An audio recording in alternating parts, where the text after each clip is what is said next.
For today's video, Karisbackers, ang pag-uusapan natin is regarding sa Soundcore Select 4 Go na na-release to last year, September 2024. The good thing about this Bluetooth speaker, this is a budget-friendly, designed for indoor or outdoor use. Meron na rin tong 5 watts power with a 1.75 full range driver and a passive bass radiator. And nung napakinggan ko nga itong Soundcore Select 4 Go, yung 5 watts power nito is parang more than pa kasi nga sobrang lakas niya.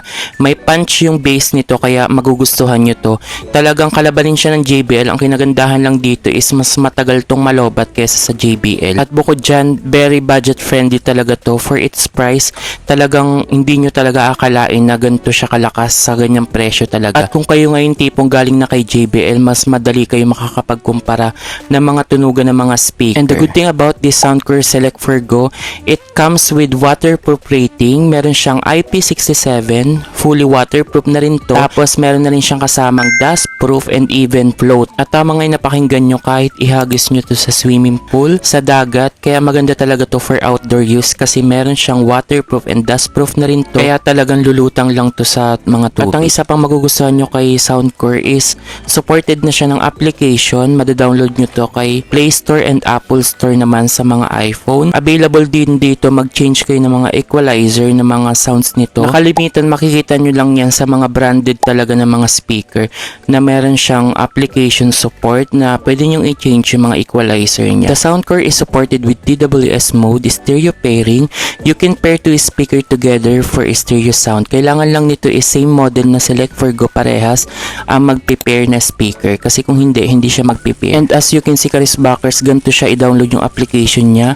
Kailangan ang makita nyo sa Play Store or Apple Store nyo is yung Soundcore logo. Kapag na-download nyo to, na-connect nyo na yung inyong mga Bluetooth speaker or yung mga headset niyo, lalabas dyan dapat ang totoong kulay ng mga speaker niyo kung ano yung gamit yung speaker na Soundcore. Tapos ang kinagandahan din dito, mako-customize mo siya, ma-adjust mo yung equalizer niya na ganito ang pag-adjust niya. Madali lang siya, idadrag nyo lang siya ng ganyan. Tapos, ayan na, makakapili na kayo or kayo na yung mag-a-adjust ng mga gusto nyong equalizer. And the good thing about this application is kung nawala nyo na yung parang manual na booklet nyo, yung kadalasang hindi na natin binabasa. Kung gusto nyo ulit yung basahin, is nandito na mismo yan sa application para mabasa nyo yung iba pang specification ng mga gadget nyo. And kung tinatamad ka naman mag-adjust pa ng mga equalizer nito, don't worry kasi may automated na rin siyang kasama sa application.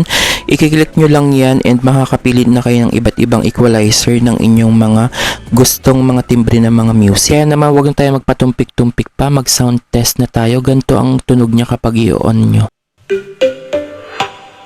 Ito ang sound kapag connected na. And pag nakita nyo na naka-blue indicator color na yung kanyang speaker, meaning to say nakakonect na tayo sa devices. Before ko i-connect ito sa Samsung phone ko, is nakakonect na to sa aking iPhone. Kaya nakikita nyo is mga nakakulay blue indicator na yung kulay ng lights niya. Then kapag i-charge nyo nga pala tong Select 4 Go, kapag kulay red siya is nagcha-charge siya. Kapag kulay white indicator lights niya, fully charged na yung inyong Select 4 Go.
At ayun na nga Karisbackers, kung nagustuhan nyo yung tugtog, sobrang lakas talaga nito. Gustuhan ko rin dito is sobrang handy lang siya. Portable lang to. At ang pinakamaganda dito is pwede nyo ito ilubog talaga sa tubig kasi waterproof siya. Bukod dyan, dust proof na rin to and sobrang liit lang niya. Isang kamay nyo lang tumahawakan and lumalaban talaga to kay JBL. As in talagang, tapos ang nagustuhan ko pa rin dito is matagal tong malobat. 20 hours to bago malobat playtime niya. Pero yung 20 hours na yun is 40 to 50% ang volume niya. Pero not bad kasi nga around, ang original price nito is 1,000 plus. Nabili ko lang to na naka-sale is around 800 plus, mga ganyan. Kaya kung nagustuhan nyo rin yung gantong mga speaker na sobrang lakas talaga nito, pakinggan nyo naman kanina na talagang sobrang lakas ito. Mag-sound check ulit tayo Karisbackers. Check ulit natin.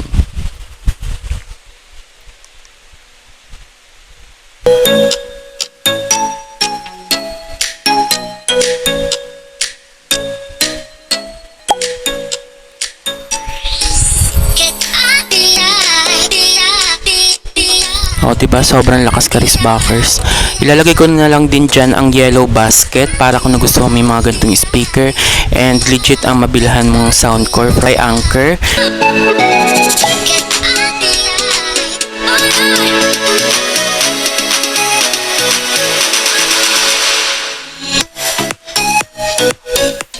Ayun nga Karisbackers, sobrang lakas talaga nitong Anker Soundcore Select Go 4. Nagustuhan ko to kasi sobrang portable lang siya at napakaliit lang. Sobrang lakas.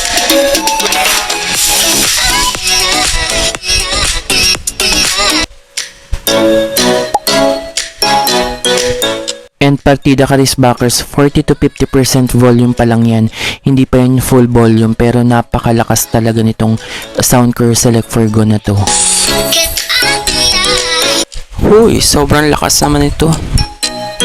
At ayun na nga Karisbackers, na sound check na rin natin tong Anker Soundcore Select 4 Go. Kaya kung nagustuhan mo to, ilalagay ko na lang din dito ang yellow basket. Kaya check out na.